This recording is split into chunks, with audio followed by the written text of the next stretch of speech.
नमस्कार, मी रेश्मा म्हणजेच पद्मजा तुम्हा सर्वांचं मनापासून स्वागत करते रेश्मा ज रेसिपीजमध्ये। आज ठरवलं मस्त असं हलका फुलका मालवणी बेत बनवायचं आणि त्यासाठी मी मस्त आज अशी कुळीत पिठी बनवली आहे आणि ही कुळीत पिठीची रेसिपी मी तुमच्याशी शेअर करत आहे। तर ही कुळीत पिठी बनवलेली आहे। त्यानंतर इथे असा गरमागरम असा मी इंद्रायणी तांदळाचा असा भात केलेला आहे आणि बांगडा असा खरपूस भाजून घेतलेला आहे। तर असं हे मी माझी हलकी फुलकी अशी ही बांगडा आणि कुळीत पिठाची थाळी मी तयार करून घेतलेली आहे। तर अशा ह्या गरमागरम मऊ लुसलुशीत अशा इंद्रायणी तांदळाच्या भातावर मी अशी वाफाळती पिठी टाकलेली आहे आणि त्यानंतर मी हे असं सोबत सलाड पण थोडं घेतलेलं आहे। आपला तोंडी लावण्यासाठी मी खरपूस बांगडा पण घेतलेला आहे। असं हे छान असं मस्त मी बांगड्यावर आता असं लिंबू पिळणार आहे आणि छान असं ही पिठी आणि भात आणि सोबत ही बांगड्याची जी तुकडी मी घेतलेली आहे ती मी छान अशी एन्जॉय करणार आहे।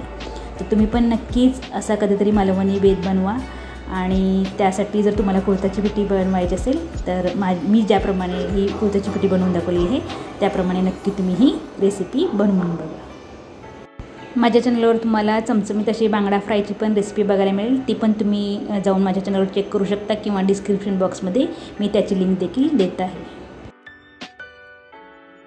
आता इथे मी एक बाउल घेतलेला आहे आणि त्यामध्ये मी 2 मोठे चमचे कुळीत पीठ घेणार आहे। एक छोटी वाटी कुळीत पीठ असेल असं हे कुळीत पीठ मी यात घेतलेलं आहे।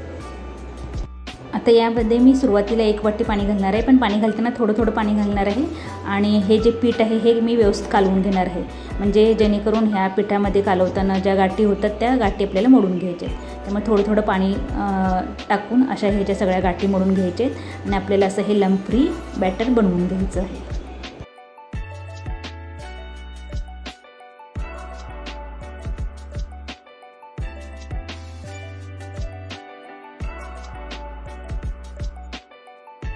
पिठी बनवण्यासाठी मी इथे एक टोप घेतलेला आहे आणि त्यामध्ये 2 ते 3 टेबलस्पून मी तेल टाकलेलं आहे। इथे मी 4 लसूण पाकळ्या अशा ठेचून घेतलेल्या आहेत, थोडासा कढीपत्ता घेतलेला आहे, एक छोट्या आकाराचा कांदा घेतला होता तो मी असं कट करून घेतलेला आहे आणि भरपूर अशी कोथिंबीर घेतलेली आहे। आता तेल गरम झालेलं आहे, आपण यात पहिल्यांदा हा लसूण आणि कढीपत्ता टाकणार आहे आणि याची छान फोडणी बसल्यानंतर मी यात कांदा टाकणार आहे आणि कांदा छान आपण भाजून घेणार आहोत।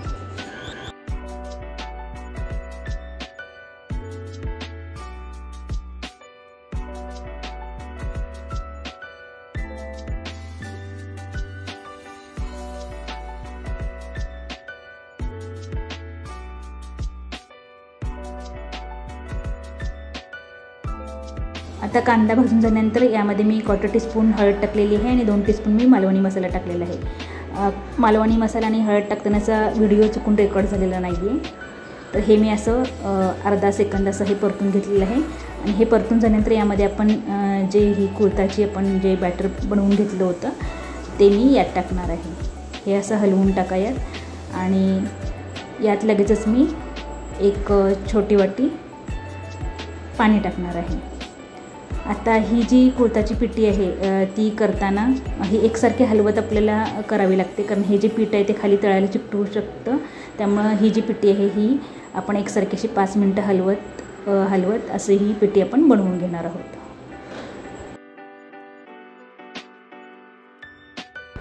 आता यात मी हे चवीनुसार मीठ टाकलेलं आहे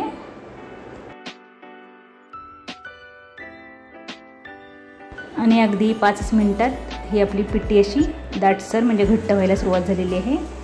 अशी ही पिठी आपली शिजत आलेली आहे छान।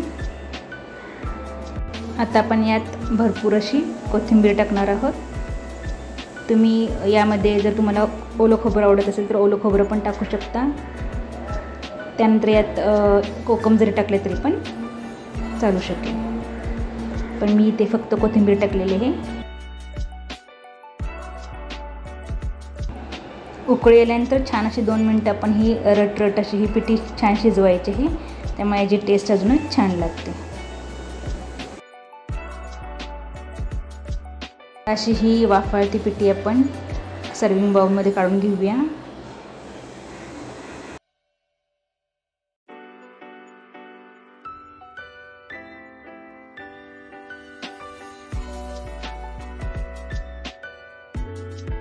याच्यावर परत थोडीशी छान अशी कोथिंबीर टाकून आपण ही गार्निश करूयात आणि मस्त अशा गरमागरम भाताबरोबर आणि खरपूस भाजलेल्या बांगड्याबरोबर आपण ही एन्जॉय करूयात।